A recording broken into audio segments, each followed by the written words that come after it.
ಲವಿ, ನಿನಗೆ ಯಾರು D boss ಅಂತ ಬರೆಯೋದು ಹೇಳ್ಕೊಟ್ಟಾರು? ನಾನೇ ಕಲ್ತ್ಕೊಂಡಿದ್ದೀನಿ. ಹೌದಾ? ಏನು ಸ್ಪೆಲ್ಲಿಂಗ್ ಹೇಳಪ್ಪ ಹಂಗಾರೆ ಗೊತ್ತಿದ್ರೆ. ಗೊತ್ತು. ಹೇಳು. ಹಾಂ ಬಿ ಹಾಂ ಓ ಎಸ್ ಎಸ್ ಏನಾಯಿತು? ದಿವಾಸ್. ಯಾರು ಡಿ ಬಾಸ್ ಅಂದರೆ? ದಿವಾಸ. ಯಾರು ಡಿ ಬಾಸ್ ಹೇಳು. ದಿವಾಸ. ಎಲ್ಲಿರ್ತಾರ ಅವರು? ಅವರು ಮನೆ. ಯಾವ ಮನೆ? ಮನೆ. ಯಾವ ಮನೆ ಅಂತ ಹೇಳು ಫಸ್ಟು. ಎಲ್ಲಿ ನೋಡಿದ್ಯಾ ಅವ್ರನ್ನ? ಟಿ ವಿಲಿ ನೋಡಿದ್ಯಾ? ಯಾವ ಟಿ ವಿಲಿ? ನಮ್ಮ ಟಿ ವಿಲಾ? ಏನು ಮಾಡ್ತಾರೆ ಅವರು ಟಿ ವಿಲಿ? ಹೊಡಿತಾರೆ. ಯಾರಿಗೆ? ಕಲರ್ಗೆ. ಕಳ್ರಿಗೆ ಹೊಡಿತಾರ? ಅಬ್ಬಾ, ಅದಕ್ಕೆ ನೋಡ್ಬಿಟ್ಟು ಇಷ್ಟನಾ ನಿನಗೆ ಡಿ ಬಾಸ್ ಅಂದರೆ? ಎಷ್ಟಿಷ್ಟ?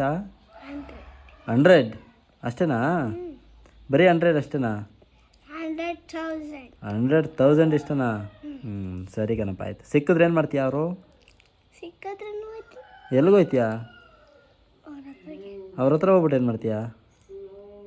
ನಿಂತ್ಕೊತೀನಿ. ನಿಂತ್ಕೊಂಡು ಫೋಟೋ ತೆಗಿಸ್ಕೊತೀನಿ. ಫೋಟೋ ತೆಗಿಸ್ಕೊಂಡು ಫೋಟೋ ತೆಗಿಸ್ಕೊತೀನಿ ಅಷ್ಟೇ. ಅಷ್ಟೇ? ಆಮೇಲೆ ಮನೆ ಕಡೆ ಬರ್ತಾ ಇರ್ತೀಯಾ? ಹಾಂ, ಒಳ್ಳೆದಾಗಲಿ. ಹಾಂ, ಸರಿ ಅಷ್ಟೇ. ಅಷ್ಟೇನಾ? ಸರಿ. ಊರಲ್ಲಿ ಏನು ಊರಲ್ಲಿ?